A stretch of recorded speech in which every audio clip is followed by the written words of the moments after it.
जय हिंद साथियों, welcome back to my channel. आप सभी कैसे हैं? आई होप आप सभी अच्छे होंगे। तो आइए आज के वीडियो में हम लोग वर्ब को पढ़ते हैं। वर्ब को हम लोग इतनी आसान भाषा में समझेंगे कि इस वीडियो को देखने के बाद आप कभी वर्ब को भूल ही नहीं पाएंगे। सो वीडियो में अंत तक बने रहिएगा।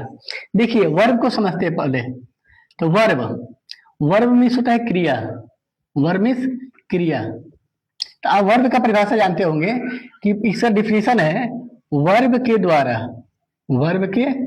द्वारा किसी कार्य का करना या होना पाया जाता है। देखिए, जब भी कोई सेंटेंस में काम होता है तो उसको हम क्या बोलते हैं? वर्ब बोलते हैं। यदि वर्ब को आसानी भाषा में समझना चाहते हैं तो देखिए, वर्ब के अंत में ना दिया जरूर रहता है। क्या दिया जाता है? ना। कहा दिया जाता है? अंत में। जब उसका आप उच्चारण करेंगे तो अंत में क्या आएगा? ना आएगा। जैसे देखिए, गो मीन्स क्या होता है? जाना। ना आ रहा है तो ये वर्ब है। रीड मीन्स क्या होता है? पढ़ना। देखिए, इसके भी लास्ट में ना आ रहा है। वैसे राइट मीन्स क्या होता है? लिखना। क्या होता है? लिखना। इसके भी लास्ट में ना आ रहा है। रन मीन्स क्या होता है? दौड़ना। ना आ रहा है। इस तरीके से आप उसका उच्चारण करेंगे और उसके उच्चारण के लास्ट में ना आएगा तो वही क्या होगा? वही वर्ब होता है। तो देखिए, वर्ब के आइए आज वर्ब के प्रकार के बारे में पढ़ते हैं। ऑब्जेक्ट के आधार पर। किसके आधार पर? ऑब्जेक्ट के आधार पर वर्ब दो प्रकार के होते हैं। वर्ब दो प्रकार के होते हैं। देखिए, जब भी ऑब्जेक्ट के हिसाब से देखा जाएगा तो ऑब्जेक्ट वर्ब कितने हो जाएंगे? दो हो जाएंगे। पहला क्या होता है? Transitive verb. क्या होता है? Transitive verb. इसको बोलते हैं हिंदी में सकर्मक क्रिया। क्या होता है? सकर्मक क्रिया। दूसरा होता है इंट्रांजिटिव वर्ब। इंट्रांजिटिव वर्ब, इसको हिंदी में बोलते हैं अकर्मक क्रिया।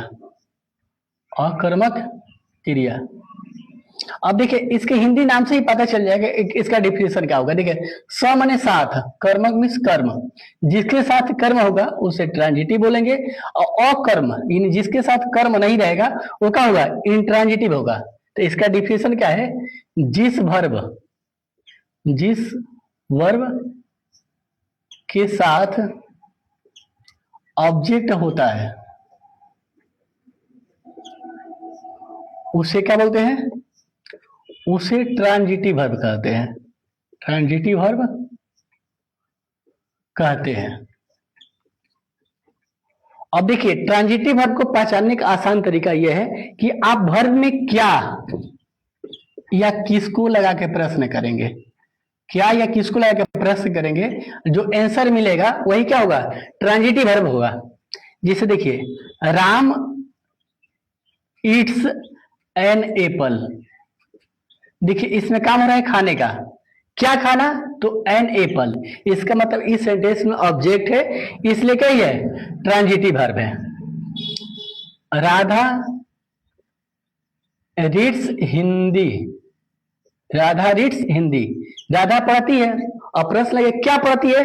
तो हिंदी, यानी इसमें ऑब्जेक्ट है, इसलिए क्या हो गया? ये ट्रांजिटिव हो गया। और क्या होता है? जिस वर्ब के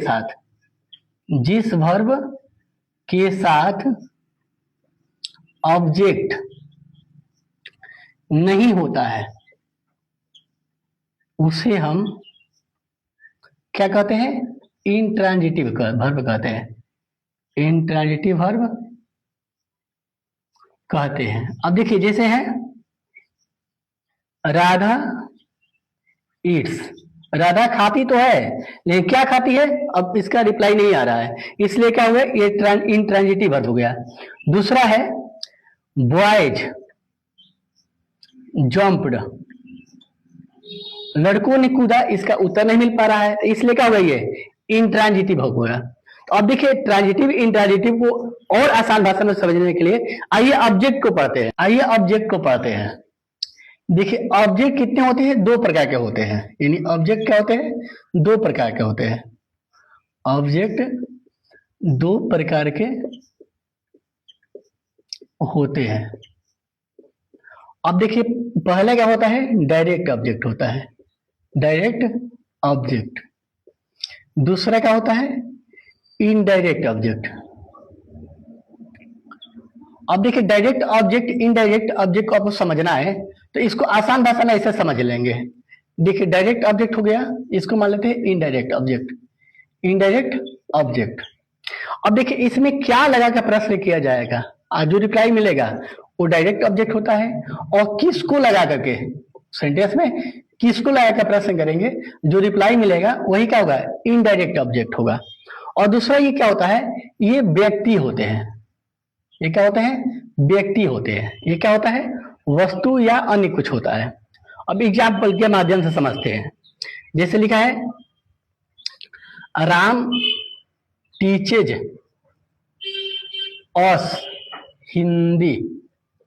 अब देखिए ये तो वर्ब हो गया पढ़ाना, क्या पढ़ाना, तो हिंदी। देख क्या से रिप्लाई आया, तो ये क्या हो जाएगा, डायरेक्ट ऑब्जेक्ट हो जाएगा। अब किसको पढ़ाना, तो अस, तो ये क्या हो जाएगा, इनडायरेक्ट ऑब्जेक्ट हो जाएगा। और ये टीचर्स क्या हो जाएगा, ये ट्रांजिटिव वर्ब हो जाएगा। क्या हो जाएगा, ट्रांजिटिव वर्ब। दूसरा एग्जांपल है कि they bought a pen for you. अब देखिए बाट मीन्स खरीदा, ठीक, क्या खरीदा, तो पेन। तो क्या से रिप्लाई आया, तो क्या हो जाएगी, डायरेक्ट ऑब्जेक्ट हो जाएगा। किसके लिए खरीदा, तो यू, क्या हो जाए, इनडायरेक्ट ऑब्जेक्ट हो जाएगा। अब देखिए इसमें ऑब्जेक्ट है तो इसलिए क्या हो जाएगी, ट्रांजिटिव वर्ब हो जाएगा।